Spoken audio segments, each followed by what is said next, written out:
किसी भी आप मुल्क में चले जाएँ, किसी कंट्री में चले जाएँ, आप किसी भी तरह से पैसा कमाएँ, हलाल तरीका होना चाहिए, किसी को प्रॉब्लम नहीं होती है। वाहिद एक हमारा मुल्क पाकिस्तान है या फिर एशियन कंट्री ही ऐसी हैं, अगर कोई कमा रहा होगा ना तो दूसरा बंदा फ़ौरन आके कहता है नहीं जी ये गलत कर रहा है, तुम इसको कमाने ना दो। क्या वजह है कि मांड होकर जब भी बोलते हैं आपके चेहरे पे मुस्कुराहट आ जाती है, उनकी बात सुनने से पहले ही मुस्कुराहट आती जी आप 1 मिनट रुक जाइए, आप देखिए ज़रा 10 सेकंड देखिए, हँसना नहीं है आपने।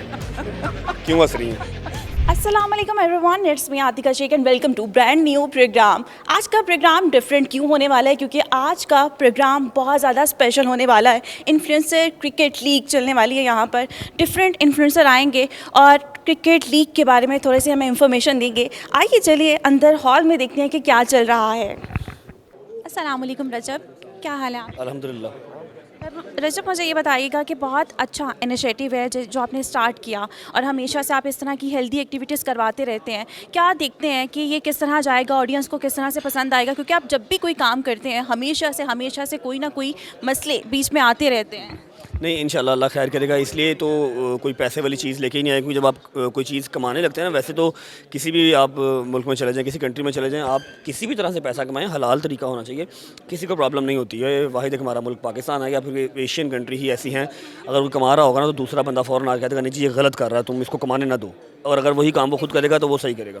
तो इसलिए इसको कमाने का ज़रिया बिल्कुल नहीं रखा गया, एक हेल्दी सपोर्ट की तरह ही लेके चलेंगे, और समझ लो कि जो मसले मसाइल चल रहे हैं उनसे थोड़ा सा हट के इसको बस अपने इन्फ्लुएंसर को आपस में जोड़ के रखने की, एक ताकत बना के रखने के लिए इसको लेके चल रहे हैं। और अगर ऑडियंस अभी तक तो हमें परमिशन मिली भी है गुजरांवाली जो अथॉरिटीज़ हैं उनकी तरफ से कि ऑडियंस आ सकती है। ऑडियंस आएगी तो वो फ्री ऑफ कॉस्ट आएगी, उनको कोई जो है वो हमने टिकट वगैरह नहीं लगाई हुई। अगर टिकट लगा देते तो फिर और बड़े हमारे ऊपर एलिगेशन लग रहे थे कि देखो जी नया पैसा कमाने का तरीका निकाल लिया, तो इसलिए ऐसा कुछ रखा ही नहीं गया। वेरी नाइस रजब। एक सवाल पूछना है, जैसे आप अभी भी यहाँ पे आपके सभी दोस्त शामिल हैं माशाल्लाह से, आपके साथ हमेशा हर जगह पे होते हैं, आपके सब दोस्त बोले हैं, मान डोगर बोले, आप बोले हैं, लेकिन आपके लास्ट जो दोस्त थे वो कोने में बैठे थे, वो बिल्कुल नहीं बोले। क्या वजह है? कोई नाराज़गी चल रही है? नहीं अल्लाह माफ़ करे, नाराज़गी नहीं होती, बस थोड़ा सा खामोश रहते हैं, थोड़ा शाय हैं। कैमरा शाय है, बस वो मेरे वाले व्लॉग में ज़्यादा बोलते हैं, उसके अलावा कम ही बोलते हैं। क्या वजह है कि मांड होकर जब भी बोलते हैं आपके चेहरे पे मुस्कुराहट आ जाती है, उनकी बात सुनने से पहले ही मुस्कुराहट आ जाती है? बस वो मुस्कुराने की वजह है मेरी। अच्छा, जो आपका सॉन्ग, आप 1 मिनट रुक जाइए, आप देखिए ज़रा 10 सेकंड देखिए, हँसना नहीं है आपने। क्यों हँस रही हैं? चलिए मुझे ये बताइएगा, अभी आपका एक सॉन्ग आने वाला है, तो वो कौन सा सॉन्ग है, उसके बारे में थोड़ा सा बताइएगा। 24 को आएगा, आज 20 है, 4 दिन बाद आएगा। आज आई थिंक टीज़र आ जाएगा उसका, और सॉन्ग का नाम है माई स्टोरी या माई साइड है मेरा, माई साइड उसका नाम है। अब्दुल्ला जो है उसका सिंगर है, बड़ा अच्छा दोस्त है, अच्छा लगा गाना तो मैंने शूट कर लिया बस। तो ये लुक भी उसी के लिए? नहीं लुक हमने अपने कंटेंट के लिए की थी यूट्यूब पे, ये इन्होंने की थी। इनफैक्ट जो हमारे कैमरामैन थे या फिर जो डिज़ाइनर थे जिन्होंने कपड़े वगैरह दिए हुए थे, उन्होंने कहा हुआ था कि नहीं ये यहाँ से फेड करना है, यहाँ से थोड़ा हैवी रखना है, 80s की लुक दी थी, तो मैंने ये करवा लिया, तो वो बड़ा नाराज़ हुए थे इस चीज़ से।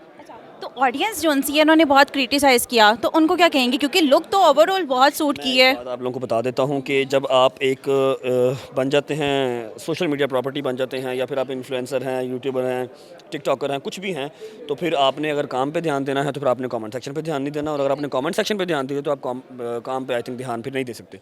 तो ये लोग क्या कह रहे हैं, क्या कहते हैं, इस वाली बला से मैं बड़ा पाक हूँ, क्योंकि मैं आइसवेयर मैंने कम से कम 3 माह पहले कमेंट सेक्शन खोला होगा, तो नीचे क्या जंग चल रही है, कोई अच्छा कह रहा है या बुरा कह रहा है, मैं वो चीज़ देखता ही नहीं हूँ। मैंने सुबह उठ के डेली व्लॉग करना होता है, मैं रात को कमेंट्स पढ़ लूँ, दिल जलाता रहूँ, सुबह उठूँ ही ना, व्लॉग ना करूँ, नुकसान किसका हुआ? मेरा है ना, तो मैं वो कमेंट्स खोलता ही नहीं। तो रजब, कभी अजीब नहीं लगता कि आप इतनी एनर्जेटिक तरीके से अपना व्लॉग बनाते हैं और कहीं ना कुछ बातें निकल जाती हैं और अजीब सी आपकी कंट्रोवर्सी बन जाती है जिसमें आप इन्वॉल्व भी नहीं होते हैं, तो वही दोस्त जो आपके साथ बैठते हैं, आपके साथ खाते हैं, आपको अपनी बहन बोलती हैं या भाई बोलते हैं, वही कल आपको खुद ही शुरुआत करें? मैंने अम्मा से प्रॉमिस कर लिया होगा कि मैंने किसी को जवाब नहीं देना, मैंने सिर्फ काम करना है, तो बस ठीक है, जहाँ पर हैं सारे खुश रहें बस। थैंक यू सो मच रजब, बहुत शुक्रिया।